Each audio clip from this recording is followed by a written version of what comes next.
ಸ್ನೇಹಿತರೆ, ಭಾರತೀಯ ಸಂಸ್ಕೃತಿಯಲ್ಲಿ ಪ್ರತಿಯೊಂದು ಮನೆಯ ಅಂಗಳದಲ್ಲೂ ಸಹ ತುಳಸಿ ಗಿಡ ಇರುವುದನ್ನು ನಾವು ನೋಡಿದ್ದೀವಿ.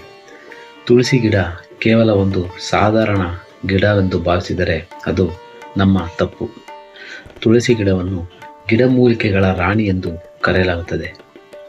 ನಮ್ಮ ಹಿರಿಯರು ಮನೆಯ ಮುಂದೆ ಕಡ್ಡಾಯವಾಗಿ ತುಳಸಿ ಗಿಡಗಳನ್ನು ಏಕೆ ನೆಡುತ್ತಿದ್ದರು?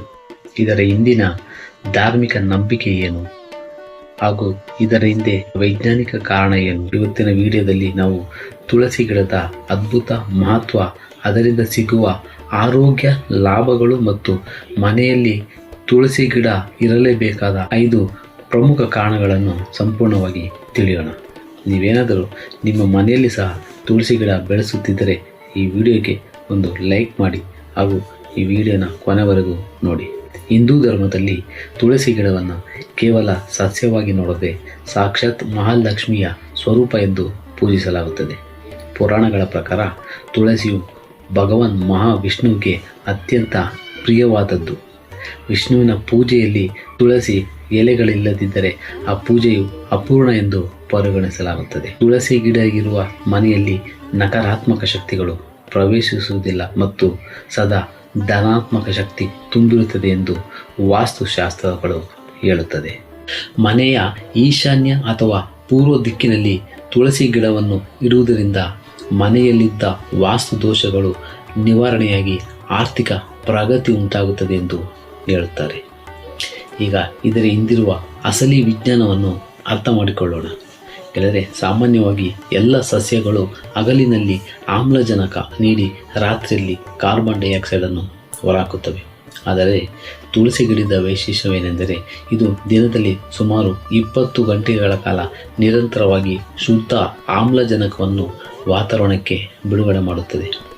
ಅಷ್ಟೇ ಅಲ್ಲ, ಇದು ಗಾಳಿಯಲ್ಲಿರುವ ಬ್ಯಾಕ್ಟೀರಿಯಾ ಮತ್ತು ಹಾನಿಕಾರಕ ರಾಸಾಯನಿಕಗಳನ್ನು ಹೀರಿಕೊಂಡು ವಾತಾವರಣವನ್ನು ಸಂಪೂರ್ಣವಾಗಿ ಶುದ್ಧೀಕರಿಸುತ್ತದೆ.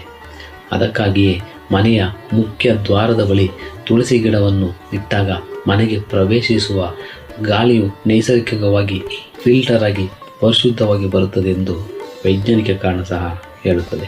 ಇನ್ನೊಂದು ಮುಖ್ಯ ವಿಷಯವೇನೆಂದರೆ ತುಳಸಿ ಗಿಡದಲ್ಲಿರುವ ನೈಸರ್ಗಿಕ ಸುವಾಸನೆಯು ಸೊಳ್ಳೆಗಳು, ನೊಣಗಳು ಮತ್ತು ಸಣ್ಣ ಪುಟ್ಟ ಕೀಟಗಳು ಮನೆಯಿಂದ ದೂರ ಇಡುವಂತೆ ಈ ನೈಸರ್ಗಿಕ ಅದರ ವಾಸನೆ ಪ್ರೇರೇಪಿಸುತ್ತದೆ.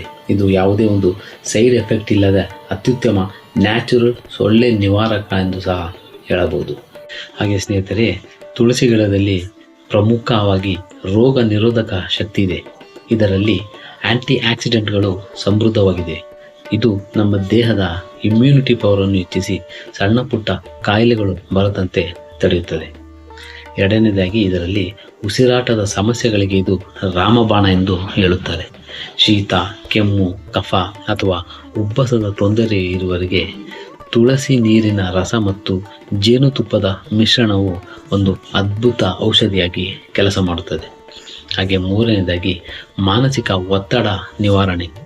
ಅಂದರೆ ತುಳಸಿ ಎಲೆಗಳಲ್ಲಿ ಅಡಾಫ್ಟೋಜನ್ ಎಂಬ ವೈಜ್ಞಾನಿಕವಾದ ಒಂದು ಅಂಶವಿದ್ದು ಇದನ್ನು ಮೆದುಳನ್ನು ಶಾಂತಗೊಳಿಸಿ ಮಾನಸಿಕ ಒತ್ತಡ ಮತ್ತು ಆತಂಕವನ್ನು ಕಡಿಮೆ ಮಾಡಲು ಬಳಸುತ್ತಾರೆ.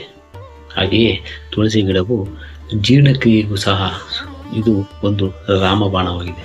ಹೊಟ್ಟೆಯ ಆರೋಗ್ಯವನ್ನು ಇದು ಕಾಯ್ದುಕೊಳ್ಳುತ್ತದೆ ಮತ್ತು ಗ್ಯಾಸ್ಟ್ರಿಕ್ ಸಮಸ್ಯೆಯನ್ನು ಸಹ ನಿವಾರಿಸುತ್ತದೆ. ನೋಡಿದ್ರಲ್ಲ ಸ್ನೇಹಿತರೆ, ನಮ್ಮ ಹಿರಿಯರು ತುಳಸಿ ಗಿಡವನ್ನು ಕೇವಲ ಮೂಢನಂಬಿಕೆಯಿಂದ ಬೆಳೆಸುತ್ತಿರಲಿಲ್ಲ. ಅದರ ಹಿಂದೆ ನಮ್ಮ ದೈಹಿಕ, ಮಾನಸಿಕ ಮತ್ತು ಆಧ್ಯಾತ್ಮಿಕ ಆರೋಗ್ಯದ ರಹಸ್ಯಗಳು ಸಹ ಅಡಗಿದೆ. ಆದ್ದರಿಂದ ಪ್ರತಿಯೊಬ್ಬರು ತಮ್ಮ ಮನೆಯಲ್ಲಿ ಕನಿಷ್ಠ ಒಂದು ತುಳಸಿ ಗಿಡವನ್ನಾದರೂ ಬೆಳೆಸಲೇಬೇಕು. ಆದರೆ ನೆನಪಿರಲಿ, ತುಳಸಿ ಗಿಡದ ಸುತ್ತಮುತ್ತಲಿನ ಜಾಗ ಸದಾ ಶುಚಿಯಾಗಿರಬೇಕು. ಗಿಡ ಒಣಗಿ ಹೋಗದಂತೆ ಸರಿಯಾಗಿ ನೀರು ಹಾಕಬೇಕು.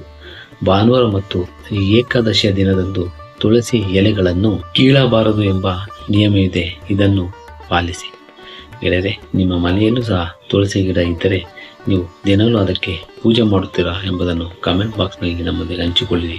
ಈ ಉಪಯುಕ್ತ ಮಾಹಿತಿ ನಿಮಗೆ ಇಷ್ಟವಾಗಿದ್ದರೆ ನಮ್ಮ ವಿಡಿಯೋಗೆ ಒಂದು ಲೈಕ್ ಮಾಡಿ ಹಾಗೂ ಇಂತಹದೇ ವೈಜ್ಞಾನಿಕ ಮತ್ತು ಆಧ್ಯಾತ್ಮಿಕ ವಿಷಯಗಳಿಗಾಗಿ ನಮ್ಮ ಚಾನಲನ್ನು ಸಬ್ಸ್ಕ್ರೈಬ್ ಮಾಡಿ. ಜೈ ತುಳಸಿ ಮಾತೆ. ಧನ್ಯವಾದಗಳು.